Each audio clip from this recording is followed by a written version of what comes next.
United Nations Office on Drugs and Crime, UNODC, the European Union and Nigerian government have worked in partnership for 10 years to achieve control in drugs and crime in Nigeria.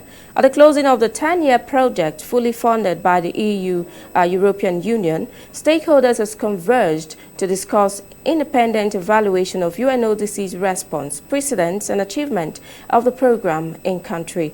Diplomatic correspondent tells us more. The Drug Use and Health Survey of 2018 captured that 14.4% of the country's drug use prevalence is almost 3 times the global average.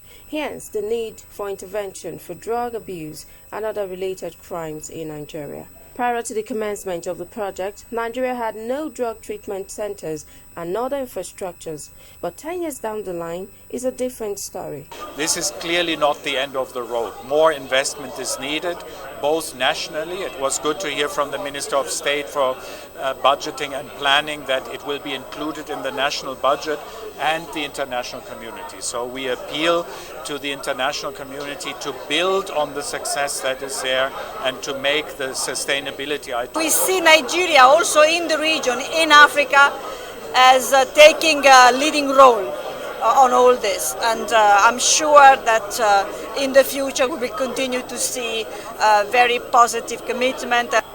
Of course, we need to continue to work with NDLEA to improve the drug law enforcement side of things, but in particular to learn working with other drug law enforcement entities in other parts of the world, in particular where the drugs are coming from and where the drugs are going to. Minister of State for Budget and National Planning, Prince Clem Agba, said the importance of the project aligns with some objectives of the National Project Plan 2022 to 2025 in tandem with President Buhari's core objective to break drug cartels in Nigeria.